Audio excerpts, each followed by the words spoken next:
Hello, my name is Lee, and for years I've gone by the nom de plume Time Rider, and this is Chapter 4, my YouTube channel.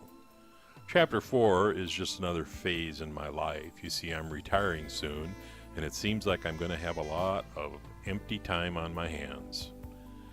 I'm one of those guys with skills. I know how to use a tool, so I was looking for some creative things to do because I like to think I'm fairly creative. And I watched a video by a guy in Australia. The video channel is called Marty's Matchbox Makeovers. And it just looked like a good way to spend some time fairly creative. And when I was a kid, I must have owned 100 of those Matchbox cars.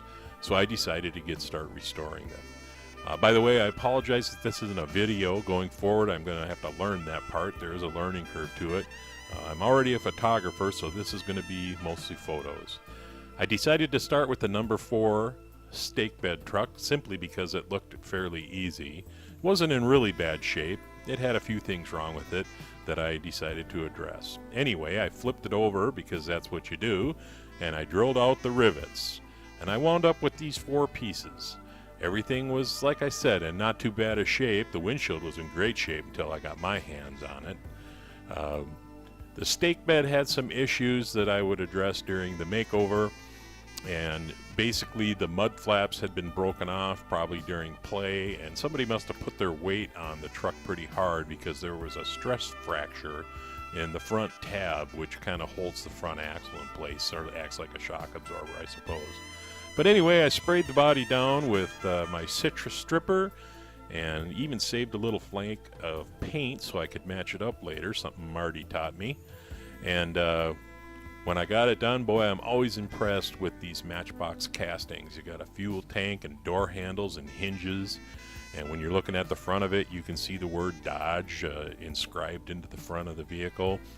When you go over to the other side of it, you see looks like a battery box and maybe an air tank. And I took my dental tool and picked out all the little bits of yellow paint and turned it over and tapped out the rivets and put some screws in so I can take it apart if I needed to do it over again, and prime the thing up. And you can see the primer didn't obscure any of the detail, which I was glad for. And then I moved forward and started dealing with the problems that I had with the stake bed.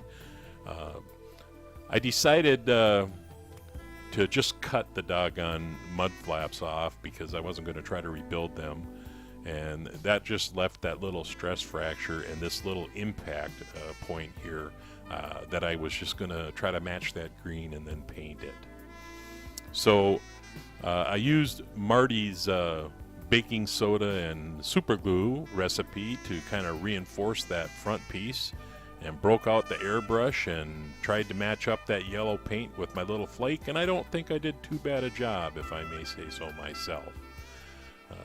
Painted it yellow, and then I mixed up a batch of Marty's wheel restoring fluid and touched up the hubs with a little bit of silver and wire brushed the grill. I fixed the gouges that I put in the windshield by trying to polish it with my Dremel with a little bit of clear coat. And it didn't turn out too bad. I'm pretty happy with it. It could be better, but this is a process. You know, there's a learning curve that goes along with this. So going forward, hopefully I'll get better with each and every one I do.